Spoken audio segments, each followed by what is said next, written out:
Bienvenidos y bienvenidas a Sobre la Mesa.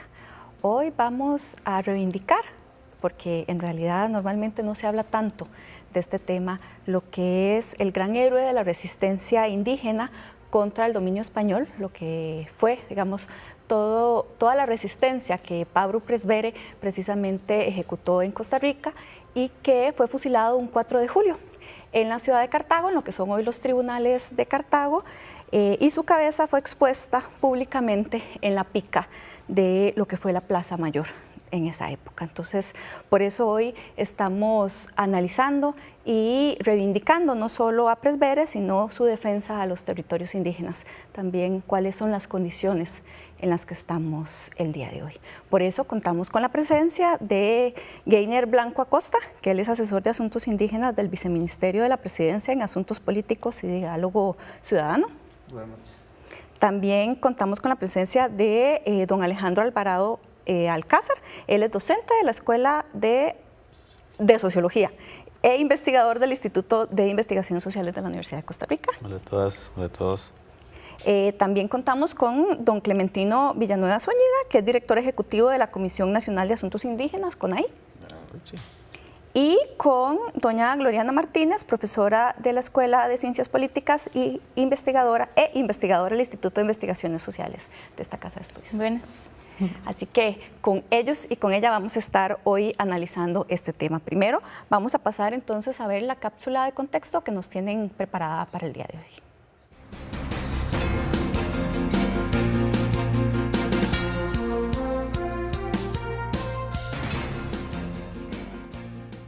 Los territorios indígenas son espacios ancestrales que han logrado resistir a los embates de la colonización. En Costa Rica existen actualmente 24 territorios donde habitan 8 pueblos indígenas que siguen tratando de reconstruir lo que un pasado y presente violento les ha quitado, un territorio digno y autónomo. La tierra, primero que no es nuestra, ¿verdad? Nosotros somos de la tierra, somos parte de la tierra. El hecho de que tengamos donde convivir con todo lo que nos rodea, ¿verdad? Que es lo que la gente llama tierra o territorio nuestro, es una parte de reproducirnos, reivindicarnos la identidad de uno y el cuidado que nos dio Sibu, Dios, para nosotros. Entonces es muy importante, es, digamos de alguna forma, mi otro yo que estoy cuidando. En nuestro país, los pueblos Bribri, Boruca, Cabécar, Chorotega, Malecu, Ñove y Huetar se encuentran sin garantías seguras y exigibles para sus tierras, territorios y recursos que tradicionalmente han poseído, incluyendo el derecho a tomar decisiones a través de sus propias formas de organización y representación. Su estilo de vida, su identidad y su supervivencia se encuentran amenazados, a pesar de contar con una ley indígena que data de los años 70 y una serie de regulaciones internacionales que el país firmó años atrás. Las grandes amenazas que tenemos ahora es una cosa muy curiosa, porque se supone que es un efecto del desarrollo o del mundo moderno, que se supone que entonces tiene que limitarlo, tiene que tener una casa, una cosa así. Esa filosofía del mundo de desarrollo y modernidad es totalmente contraproducente para los pueblos indígenas. Y eso nos está extinguiendo. Y eso significa eliminación de territorio, significa eliminación de pueblos indígenas. Este 4 de julio en Costa Rica se conmemoran 308 años del asesinato de Pablo Presbere, defensor incansable de los territorios indígenas de la región de Talamanca. Entonces es muy importante porque a partir de esas acciones la gente empieza a ver que los indígenas no estábamos, ni estamos, ni estaremos de acuerdo en el modelo de vida de la gente que supuestamente trae el desarrollo, ¿verdad? Hoy ponemos sobre la mesa la realidad de los territorios indígenas en Costa Rica.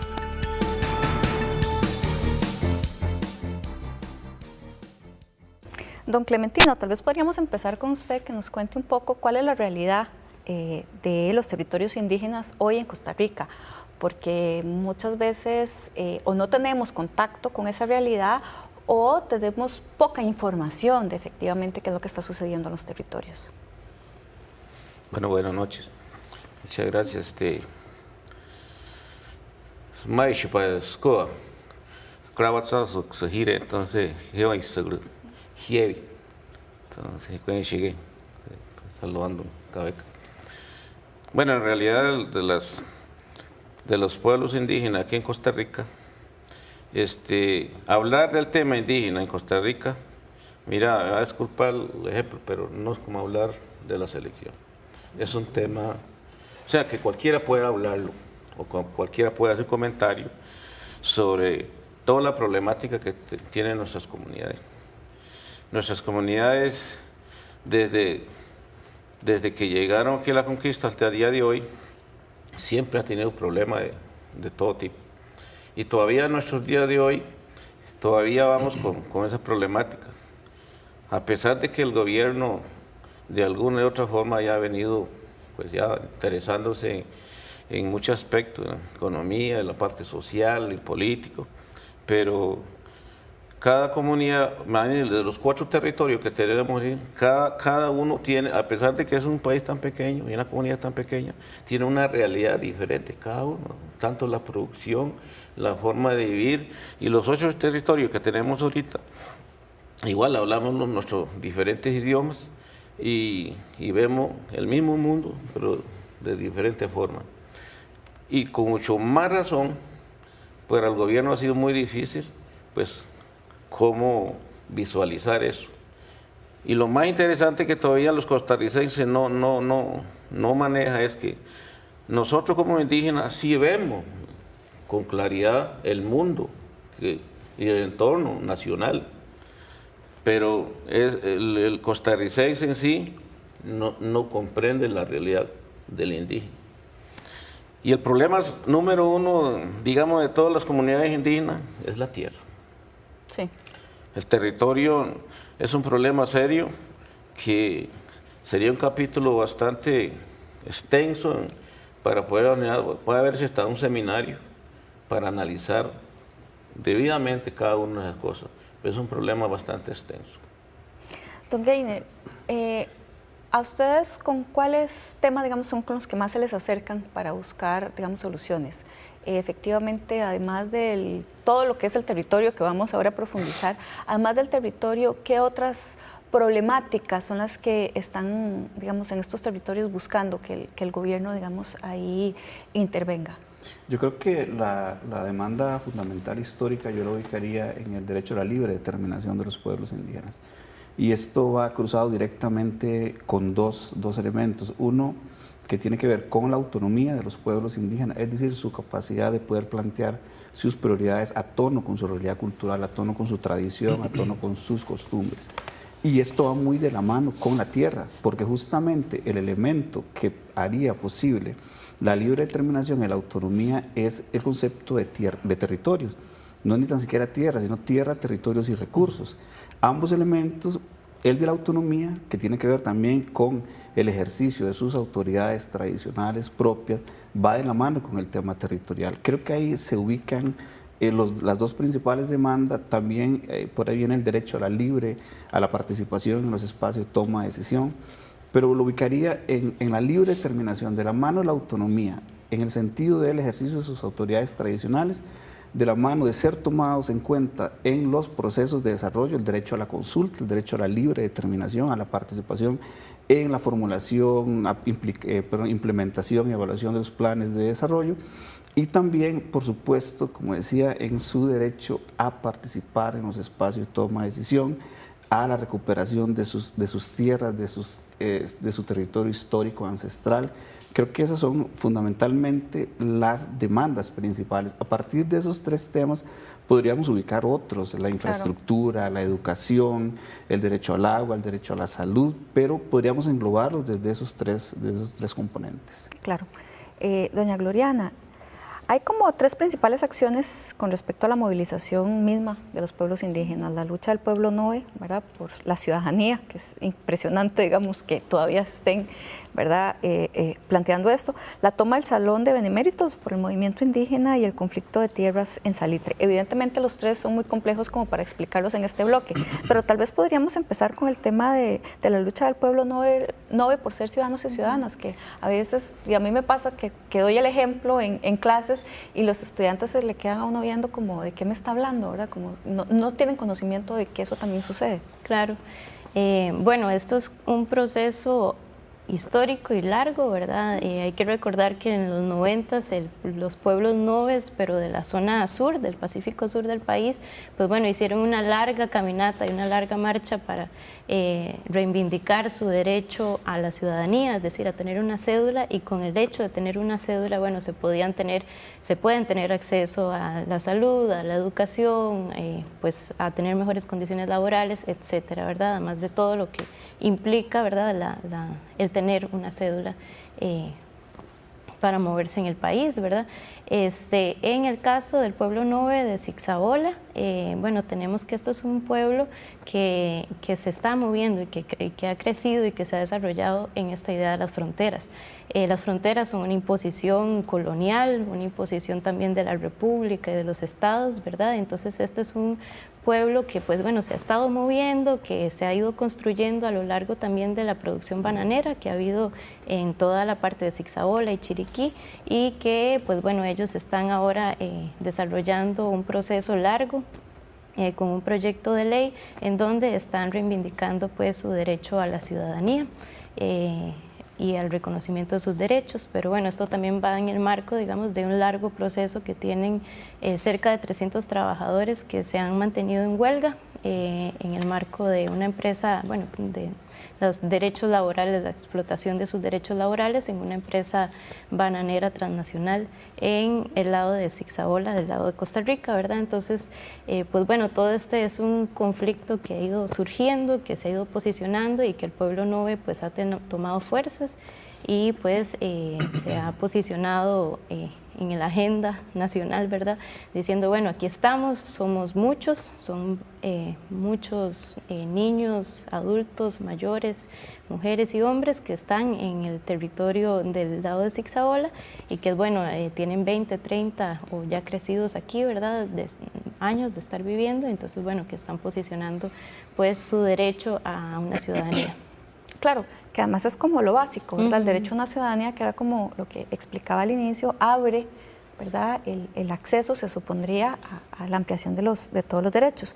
Para continuar, don Alejandro, pero lo vamos a dejar para cuando regresemos, tal vez usted nos podría contar por qué por qué se tuvo que llegar a la toma del Salón de Beneméritos, o sea, cuáles son como las causas para una acción que uno podría decir que es también bastante, digamos, fuerte. Pero vamos a hacer nuestra primera pausa y ya regresamos acá sobre la mesa.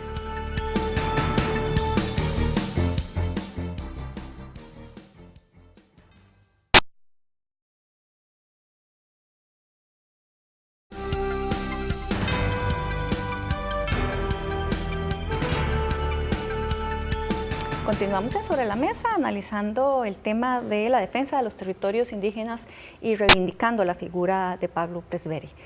Antes de ir a una pausa, precisamente yo le preguntaba a don Alejandro que si él nos puede explicar cuáles fueron, digamos, las razones por las cuales se da la toma del Salón de Beneméritos por parte del movimiento indígena. Bueno, como ya se ha dicho en la mesa, pues las causas son muchas. No podríamos solamente hablar de una causa para tratar de explicar una acción de este tipo, pero me parece que sin duda el reclamo estaba muy bien posicionado. Las comunidades indígenas habían señalado claramente que su decisión de estar en pues el Congreso ese día, ese 9 de agosto, y permanecer durante la madrugada del 10 de agosto, se relacionaba pues fundamentalmente con su exigencia de que el Congreso, las y los diputados, finalmente discutieran el proyecto de ley de autonomía indígena que dormía, digamos, durante, en ese momento, 15, 20 años pues en el Congreso, ¿no? Sin duda yo quisiera también señalar, porque me parece que la fecha no es una fecha cualquiera, digamos, en la historia de lucha de los pueblos indígenas, que es justamente ese 10 de agosto, digamos, y la acción, la reacción del gobierno de desalojar a las y los indígenas que permanecían en el Salón de Beneméritos de la Patria, el que marca, digamos, el punto de giro de las relaciones de los pueblos indígenas con el Estado, ¿no? De alguna manera, ese momento supone, digamos, el momento de trasladar la lucha, ¿no?, de los espacios institucionales a fundamentalmente los espacios comunitarios, ¿no? A los territorios indígenas, donde bueno, Salitre toma un rol destacado, pero que no solamente se reduce a Salitre, ¿no? El caso de Terra o al caso de Cabagra también y otros territorios indígenas pues, que accionan desde sus comunidades, desde sus territorios. Antes de ir a una pausa, precisamente don Clementino también se quería referir, no necesariamente a lo del Salón de Beneméritos, sino a la población Nove, para que usted nos explique qué era lo que quería también aportar. Sí, es por naturaleza, digamos, el indígena no conoce fronteras, no hay límite para ello, porque América y era poblado. Después que llegaron los conquistadores empezaron a fraccionar todo lo que hoy se conoce como país, y ahí, sin tomar en cuenta, ¿verdad?, la realidad de un pueblo como los Nove. Entonces hoy es que ahí, si vive una familia, el otro está en la otra familia, y para la cultura occidental somos dos países diferentes. Entonces ahí es donde hay un problema y ahí, por ser indígena, siempre es rechazado. Allá le dicen que no, usted es tico, y aquí le dicen usted es panameño. Bueno, gracias a aquella lucha que dieron las manifestaciones en su momento por la cedulación, todas esas cosas, se logró. Pero eso no resuelve el problema. Claro. El problema va más allá. Pero, digamos, como hoy estamos en el mundo de la civilización más avanzado, entonces hay que tomar muy en cuenta esa realidad para cada vez ir mejorando la situación. En ese caso específicamente, como los países Nove, que está fraccionado en dos países. Claro, y es el tema de que efectivamente las fronteras, como lo decía Gloriana, son invenciones relativamente nuevas, ¿verdad? Y que efectivamente las poblaciones originarias pues no tenían ese tipo de límites. En ese sentido, tal vez, Gloriana, todavía queda un conflicto, digamos, es el tema de Salitre, ¿verdad? Que Salitre es todo, ¿verdad?, un tema. En ese sentido, tal vez ahí nos podrías aportar, efectivamente, qué derechos específicos se está violentando que se genera, digamos, el conflicto en Salitre. Yo creo que tal vez antes de entrar a eso, yo creo que es importante colocar a Salitre en la región, ¿verdad?, de la zona sur y particularmente en el cantón de Buenos Aires de Punta Arenas, que es un cantón en donde hay muchos territorios indígenas y que, pues bueno, también hay una condición histórica de la colonización agrícola que lo que vino a hacer es que, bueno, hubo mucho despojo y todavía sigue habiendo mucho despojo de tierras en los diferentes territorios indígenas. Estamos hablando de Curré, de Ujarrás, de Salitre, de Cabagra, de Terraba, también de Chinaquichá, ¿verdad? Son un montón de territorios que, bueno, que son afectados justamente por el despojo del territorio indígena y la territorialidad indígena. Entonces, cuando hablamos de territorio, bueno, tiene que ver el despojo de las tierras, pero también de las fuentes de agua, el despojo de la cultura, el despojo pues del idioma y también todo el racismo que hay dentro de las mismas instituciones en Buenos Aires, digamos, de Punta Arenas y así, digamos, como que hay un montón de elementos que colocan a Salitre, ¿verdad?, como un lugar de disputa.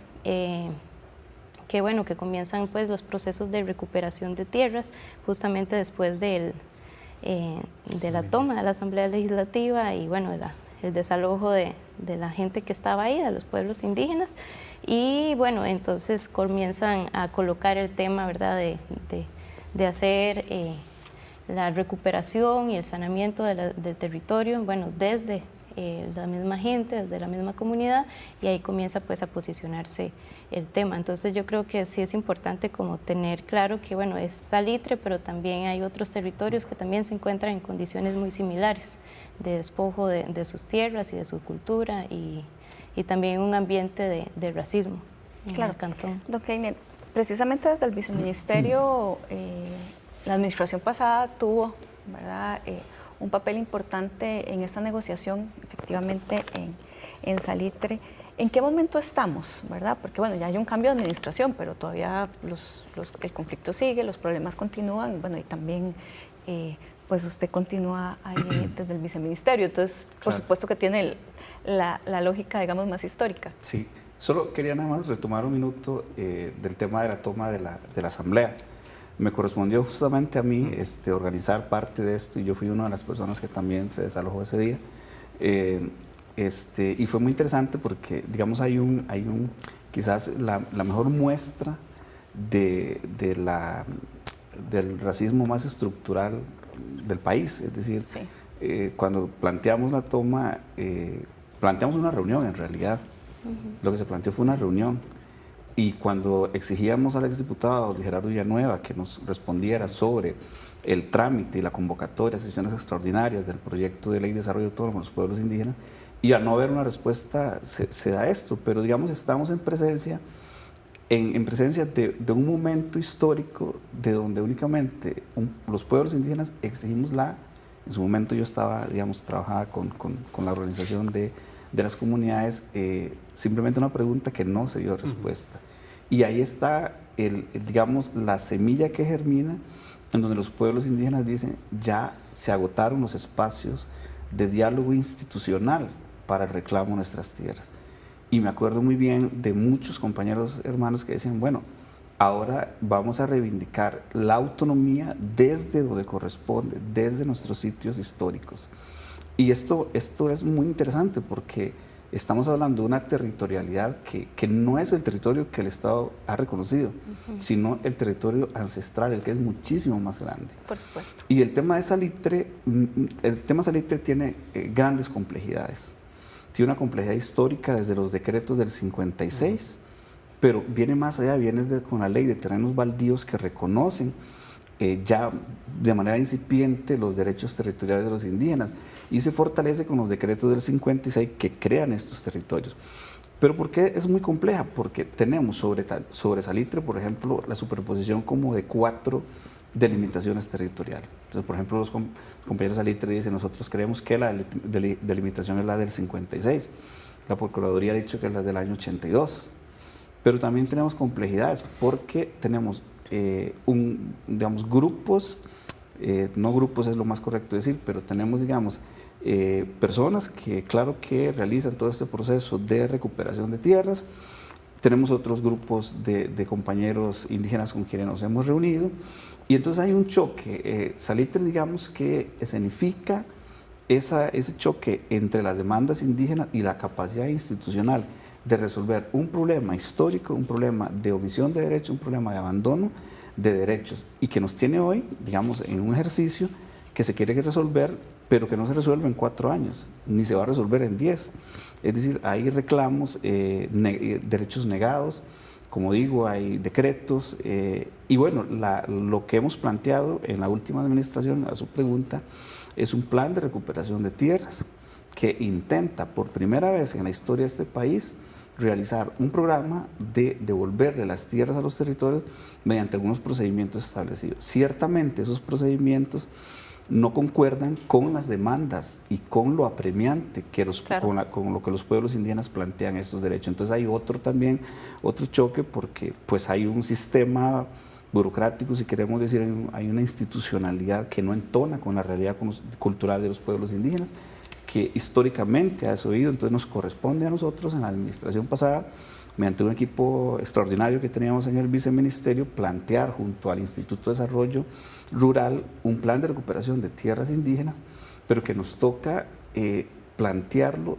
desde sumando, digamos, diversas deudas históricas, en el plano meramente territorial, pero también en el plano de la desconfianza, en el plano de los pueblos indígenas que no creen que una institucionalidad ahorita se adapte a estas demandas. Entonces tenemos derechos sobre la tierra, tenemos ahí un territorio ancestral que no es reconocido, que fue reducido mediante un decreto, y bueno, se juntan muchos elementos.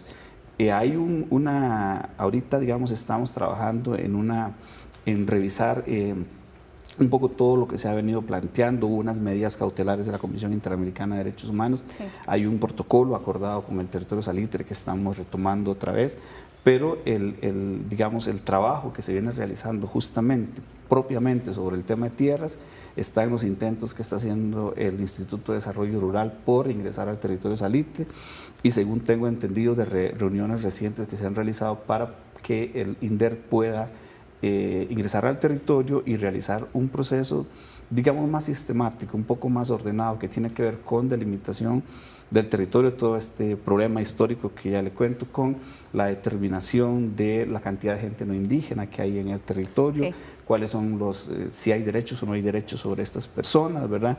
Y también de la persistencia de muchos grupos también que, a la par de las demandas de tierras, que hay compañeros que plantean con suficiente importancia el tema de tierras, pero hay otros también que nos han dicho, nosotros también reivindicamos derecho a la salud, derecho a una infraestructura digna, el derecho a la educación. Entonces, digamos que hay bastante complejidad ahí y que, bueno, como digo, es como el escenario que más se ha reivindicado y que significa ese choque histórico, digamos, de un sistema que no responde a esa realidad cultural indígena. Bueno, vamos a quedar acá con esa idea. Estamos acá en Sobre la Mesa de Defensa de los Territorios Indígenas. Vamos a una pausa y ya regresamos.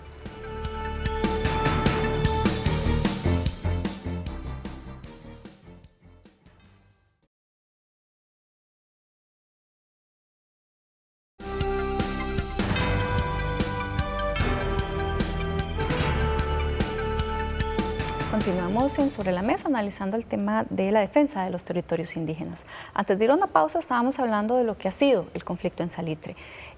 Don Geiner ahí nos explicó un poco, ¿verdad?, qué es lo que se ha avanzado, qué es lo que se ha hecho, pero yo también quería que don Alejandro nos explique cuáles fueron esas expresiones de violencia, porque precisamente doña Gloriana nos ha planteado toda la lógica de la xenofobia que se da en general contra, digamos, la población indígena, y también don Clementino, ¿verdad?, de la vivencia de qué es lo que implica ser o estar digamos, en los territorios. Pero en el tema de Salitre además se dieron expresiones de violencia a la población no indígena, que además plantea que tiene derecho sobre ese territorio, realmente espeluznantes, ¿verdad? Entonces tal vez en ese sentido nos puedas explicar los detonantes, ¿verdad?, ahí de violencia. Sí, bien, yo creo que sería fundamental retomar una cuestión que mencionó Heiner en el bloque pasado, y es justamente el de cómo en Salitre, como territorio indígena, digamos, como espacio físico, es posible encontrar tantas territorialidades, esto que podríamos llamar territorialidades, que finalmente están superpuestas, ¿no? Sí. Y que esa superposición genera constantes tensiones, genera constantes fricciones entre los actores que finalmente están en el territorio. No, lo cierto es que más allá de lo que define la legislación, los territorios indígenas en su mayoría tienen una realidad que hace que los diferentes sectores y los diferentes actores que están presentes en los territorios entren en conflicto, ¿no? Esta violencia, que finalmente es una expresión, digamos, esperable de la acción de los pueblos indígenas, ¿no? Reaccionan los otros sectores a la decisión de los pueblos indígenas, en este caso de Salitre, de iniciar con este proceso de autoafirmación territorial, ¿no? Y ahí tenemos expresiones muy claras en diferentes momentos durante el conflicto de violencia contra las poblaciones indígenas de Salitre, sobre todo contra las y los bribri, violencia que ha pasado tanto por la tierra como por los cuerpos de los hombres y las mujeres bribris. Pero yo no quisiera solamente detenerme, digamos, en esta violencia entre, digamos, indígenas y no indígenas. También hay una violencia que es institucional, es una violencia que se ejerce desde el complejo institucional, el complejo de salud, el complejo judicial, la misma Municipalidad de Buenos Aires. No debemos dejar pasar que en su momento uno de los dirigentes indígenas más reconocidos de Salitre fue incluso declarado non grato en la Municipalidad de Buenos Aires, y eso claramente define, digamos, un determinado escenario que, entre otras cosas, pues genera las condiciones para que se ejerza violencia en el territorio, ¿no? Entonces, esa violencia institucional también tiene que estar muy presente cuando pensamos en casos como el de Salitre, pero también quiero insistir en casos como el de Terra o en casos como el de Cabagra. Y ha pasado, como dije, no solamente por la tierra, sino también por los propios cuerpos de pues, los recuperantes y las recuperantes, ¿no? Sí, que eso es como también muy importante plantearlo, ¿verdad? Porque a veces pensamos que es solo como la xenofobia, pero no, pasa por la violencia estructural, por la violencia física, ¿verdad? Y por la violencia, digamos, patrimonial, ¿verdad? Que es también el tema de los territorios. Vamos a ver una cápsula que nos tienen preparada para este bloque y ya regresamos con don Clementino, que también quería decir algo.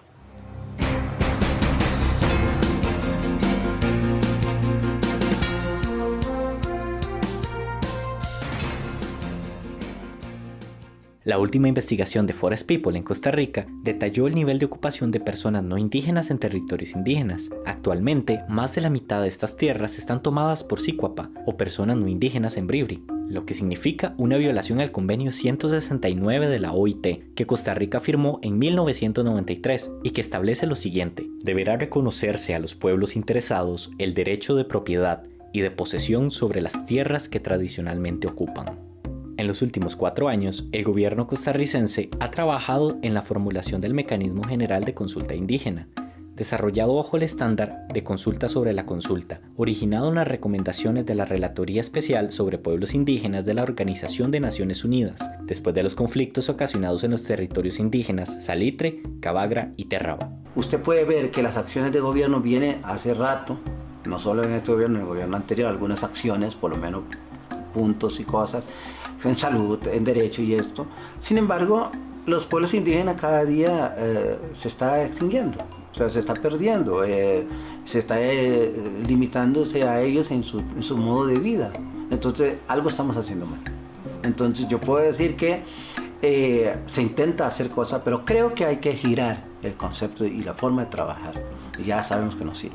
La lucha por la defensa del territorio indígena parece que encuentra nuevos caminos, después de que por años estuviera invisibilizada por los medios de comunicación y especialmente por las mismas autoridades costarricenses.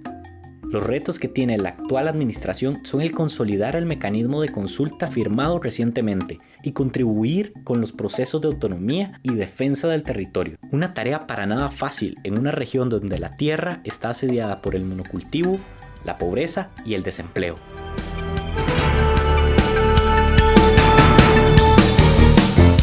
De ir a una pausa, estábamos precisamente hablando, ¿verdad?, de todo el tema de la violencia que viven las poblaciones indígenas. Y bueno, don Clementino también se quería referir al tema. Sí, veamos la realidad, digamos, de la lucha que ha dado los pueblos indígenas a nivel latinoamericano. Todo el cono sur, conocemos la historia. Digamos, a nivel de Estado no se ha hecho como una regalía. Ha sido a través de muchas luchas y sangrienta y muerte. Sí. Y parece mentira, pero eso sucedaba en países vecinos del sur, y eso sucedió en Salitre. Y eso, la verdad que, analizando esas cosas, el Estado tiene la culpa. El Estado hace una cosa buena, pero a la misma vez no. Porque el Estado crea los territorios, porque en realidad es un derecho, ¿okay? Pero también el costarricense, que en aquel entonces ya adquirió aquellos terrenos de la forma que lo hayan adquirido, también pues había que pagarle. El Estado no cubrió esa parte. O sea, creó la ley, creó el territorio y le dijo que esto de usted o va a ser para usted, pero nunca se pagó las fincas en este caso. Entonces, al no pagarse, eso creó, con correr del tiempo, conflictos, como sucedió en Salitre, como está pasando ahora en Terra, como está pasando en Buenos Aires. Y eso acompañado con un poquito lo que es el racismo, que siempre se ha dado en Buenos Aires, bastante fuerte se ha dado el racismo en las diferentes comunidades. Entonces, ahora tenemos que, digamos, todas las luchas que se dan es para lograr. Ahora, se habla desde las comunidades o de algún grupo organizado en algún sector, pero no se presta mucha atención. A raíz de eso es lo que sucede en la Asamblea Legislativa, cuando un grupo indígena toma eso, pero es para hacer sentir o miren las necesidades que están pasando. No es por rebeldía, vino a invadir la sala y esas cosas, no, sino sanamente están haciendo que quieren que se fijen lo que está pasando, y a pesar que somos un país muy pequeño. Y eso ha venido sucediendo. Entonces, hay Hay leyes, claro que sí, el gobierno ha apoyado con la creación de leyes, ley indígena, ley de CONAI, ley, el convenio 169 que el gobierno ratificó, etcétera. Pero en el fondo está vacío, no hay contenido económico para poder hacerle frente, digamos, los mismos líderes y organizaciones indígenas tienen la capacidad y la buena intención de luchar, tanto a nivel de gobierno como a nivel local, pero si no hay contenido económico, y ahí no se va a lograr, vamos a seguir, y siempre el conflicto va a estar ahí, siempre clavado en eso, y la de menos sucede algo, y a pesar de que ya hemos avanzado en el desarrollo del avance de la civilización, pero parece que estamos todavía actuando como en el principio, todavía bastante atrasadito. Por ahí entonces ahora, conjuntamente, digamos, el gobierno tiene que mirar a eso, hacia las comunidades, y las comunidades en coordinación con el gobierno, para ir mejorando esas cosas, pero sin dejar de vista perdida la parte. Estamos pasando una realidad fiscal bastante difícil, pero tiene que haber algún lado, alguna solución, pero conjuntamente lo podemos lograr. Claro, y yo creo que como bien usted lo plantea y además como en la cápsula ¿verdad? También se expresa, una de las cosas que también se ha intentado colocar es el tema de la consulta indígena, ¿verdad? Para que precisamente no se le imponga a las comunidades diferentes cosas. En ese sentido, Gloriana, ¿usted nos podría explicar en qué consiste, digamos, esa consulta indígena, sobre qué temas? Bueno, yo creo que por ahí Sí. puede ser como el que más, pero podría tal vez hacer como un preámbulo de la cuestión de la consulta y cómo se coloca el tema de la consulta. Claro. Y un elemento que coloca, digamos, al Estado costarricense a decir, bueno, sí, tenemos que hacer una consulta, es la resistencia activa que tuvo el pueblo y que tiene y mantiene el pueblo indígena de Terra en contra de la instalación del proyecto hidroeléctrico de Iquis, ¿verdad? Entonces, a partir de ese momento, ¿verdad? Pues de todas las contradicciones y los conflictos que habían dentro del territorio, pues bueno, hay un rechazo a la instalación de la represa, se coloca el tema en la agenda incluso internacional, logran que el relator de las Naciones Unidas, en ese momento James Anaya, llegara al territorio y la gente posiciona, pues bueno, las problemáticas no solo del territorio de Terra, sino bueno, de todos los territorios indígenas y sobre todo de la zona sur. Y a partir de ahí, bueno, se le da la recomendación, se le invita, ¿verdad?, al Estado a decir, bueno, sí, resulta que ustedes tienen que hacer una consulta por derecho, ¿verdad?, a los pueblos indígenas sobre este tema. Lo que pasa es que, bueno, los territorios indígenas son 24 territorios, son 8 pueblos distintos y cada territorio tiene dinámicas muy diversas entre sí. Lo que sí tenemos en la mayoría de los territorios es que hay, bueno, despojo territorial, de que hay una concentración de la tierra importante en manos de personas no indígenas, pero no son personas no indígenas con poca tierra, son grandes terratenientes que tienen mucho control de la tierra, que tienen mucho dinero y que además manejan, digamos, poderes locales, ¿verdad? Claro. Y que eso es como muy importante tener en cuenta. Entonces, pues bueno, todas esas contradicciones, esas luchas a lo interno de esta demarcación territorial, que sería el territorio indígena de Terra o el territorio indígena de Salitre o de Cabagra, pues bueno, comienza a hacerse pues esta disputa, ¿verdad? Y entonces a partir de ahí, bueno, se comienza la iniciativa del proceso de consulta, que ha sido, bueno, un proceso como bastante complejo y que diferentes grupos y dentro de los territorios, bueno, se han posicionado en favor o en contra, ¿verdad? Justamente por esa desconfianza, ¿verdad? Y también y ese alejamiento que hay con las instituciones del Estado, ¿verdad? Por ese racismo estructural y por esa violencia sistemática que ha habido durante cientos de años contra los pueblos indígenas y que con toda la razón, ¿verdad? También hay por qué dudar. Otro elemento... Perdón, podríamos quedar ahí porque vamos a hacer, digamos, una pausa y ya regresamos acá sobre la mesa.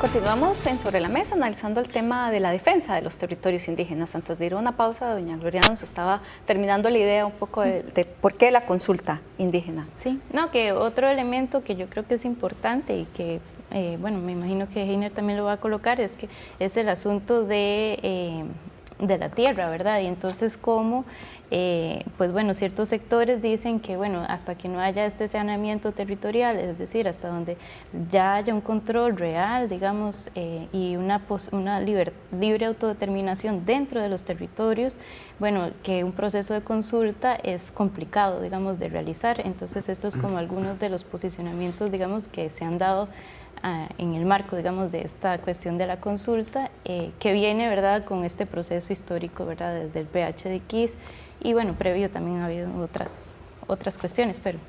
Sí, tal vez ahí, don Heiner, ¿qué se debe consultar y por qué? ¿Verdad? Porque también es importante tener claridad de cuáles son las cosas que se deben consultar. Sí, a la... yo quisiera, digamos, y ahora que la cápsula decía que los medios de comunicación jugaban un papel importante, a mí me parece muy justo decir también, digamos, no seguir repitiendo el sesgo histórico. Aquí hay 24 territorios indígenas y hay territorios indígenas, y no con esto quiero decir que el salitre no sea una prioridad, pero tenemos un territorio como Chinaquichá que solo el 2% está en sus manos frente a un 60% que es salitre. Sí. Entonces también, y lo quiero hacer por justicia a muchos dirigentes y a los 24 territorios indígenas que hay en este país, con quienes estamos trabajando. Y entonces me parece que también es justo ubicar el tema indígena en su dimensión correcta. Es decir, hay avances importantes, pero también hay problemas que padecen los otros territorios indígenas, no solo el sur. Y yo personalmente, es una anécdota personal, a mí mi territorio me reclama y siempre dice, vos solo hablas de Talamanca y solo hablas del sur. Y ciertamente hay problemas muy complejos, es decir, tenés a un territorio de Matambú que no tiene acceso al agua. Tenés un territorio maleco con el 15% de las tierras. Tenés a Chinaquichá con el 2% acceso a la tierra. Tenés a Alto Telire con un problema serio de nutrición. Entonces, creo que también tenemos que hacer un esfuerzo enorme por ubicar en su justa dimensión la discusión sobre los temas de los pueblos indígenas. Yo creo que el tema de consulta sería muy injusto ubicarlo a partir de la llegada del relator especial. Yo tengo registro desde muchísimo antes del 2011, cuando viene el profesor Anaya, de demandas de los pueblos indígenas que ya decían, mire, mi casa lo están haciendo a como el constructor la quiere hacer. En el caso Malecu, bueno, que nos hacían las casas, pero no dejaban el aposento para el entierro de los muertos dentro de la casa. Entonces yo creo que la demanda sobre procesos de consulta viene muchísimo más antes que la venida del relator. Ciertamente ahí se estructura de manera importante con las, ¿cómo se llama?, con las recomendaciones que hace el relator, que habla sobre el tema de la consulta sobre la consulta, y que fue un proceso que desarrollamos, nosotros lo tuvimos al exrelator especial como asesor nuestro en el viceministerio, en el proceso que empezamos, nos revisó incluso los documentos y recibimos una nota recién de él. A ver, sobre el tema consulta, y creo que también hay otro problema, el otro problema es dividir los derechos. Vean qué interesante, en el país hoy hay una discusión sobre uno de los temas y hay un clamor nacional que dice que no dividamos los derechos, que todos son los importantes. Y cuando hablamos del tema indígena, entonces la gente nos dice, bueno, entonces primero recuperemos todas las tierras y después hagamos la consulta. Yo creo que ambas cosas van de la mano y claro, yo por eso lo planteé desde el punto de vista de la libre determinación. La libre determinación va de la mano de la capacidad de los pueblos indígenas de definir sus prioridades, su plan de desarrollo a tono con su cultura, y esto va muy de la mano con la tierra. El mecanismo de consulta, digamos en pocas palabras, viene a poner en la palestra el derecho de los pueblos indígenas a definir sus prioridades de desarrollo, es decir, viene a decir cómo quiero que se haga un proceso. Y esto es importante porque lo que hicimos en la pasada administración fue un proceso largo en donde le preguntamos por primera vez casi en Latinoamérica, miren, ¿cómo quieren ser consultados? Es decir, fuimos un paso más atrás con 130 visitas a los territorios en los idiomas de los territorios. Y también quiero dejar claro otra cosa. Yo tengo referencias de 22 territorios indígenas que ciertamente hay algunas, digamos, inquietudes con el mecanismo de consulta, pero yo tengo 22 territorios indígenas con quienes dialogo y me están diciendo, bueno, implementemos el mecanismo. Yo creo que, como todo, la pretensión esa de que en un territorio el 100% de los indígenas estén de acuerdo es lo que nos hace a veces llegar a decir que hay territorios que no están de acuerdo con el mecanismo de consulta. Creo que hay territorios que tienen grupos organizados, que manejan su propia agenda política también, que tienen también sus intereses, como los tengo yo y los tiene usted, pero creo que hay un consenso generalizado a nivel de los pueblos indígenas acerca de la importancia de un mecanismo de consulta. Y esto viene a estar, digamos, también empujado por dos temas grandes. La participación, digamos, del sistema de Naciones Unidas, la participación de la Defensoría de los Habitantes, de la Organización Internacional del Trabajo directamente. Entonces, el convenio habla fundamentalmente que se consulta todas las medidas administrativas y legislativas que afecten a los pueblos indígenas. Y bueno, y parece ser muy sencillo porque normalmente la historia ha sido que las instituciones te dicen, mire, aquel proyecto es bueno, este proyecto es bueno, pero entonces estamos en presencia de siempre las instituciones definiendo qué es lo importante para los pueblos indígenas. Las recomendaciones del relator y el avance de los estándares de derecho te dicen, no, el proceso de consulta inicia desde la fase 0. ¿Qué se consulta? Los proyectos que los impacten. Pero vean qué interesante, el tema del impacto tiene que ver también no solo con los proyectos que se ejecutan dentro del territorio. Vean que el territorio Malecu tiene 2.994 hectáreas, pero un sitio de importancia es Caño Negro. Entonces probablemente si hacemos alguna obra en Caño Negro hay que consultarlo. El enfoque de territorialidad que tiene este mecanismo es innovador en Latinoamérica.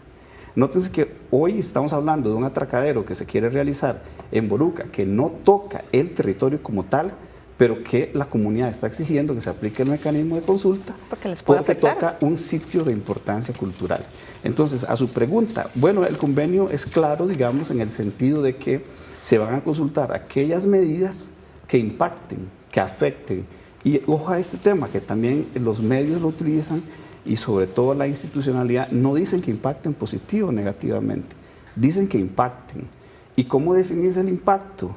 Lo definís en un diálogo intercultural que fue en estos 4 años que construimos el mecanismo, fue como nuestro norte en ese diálogo intercultural, en ese sentémonos, mire, yo tengo un EVAIS, sí, pero el EVAIS es bueno, pero ¿cómo lo quiere usted? Claro. Y en ese diálogo intercultural definir exactamente qué es lo que quiero, pero no mediante metodologías impuestas, sino es invitando a la persona, mire, hablemos, definamos esto. Entonces, en realidad es eso. Y quería terminar con un tema que es muy importante aclarar.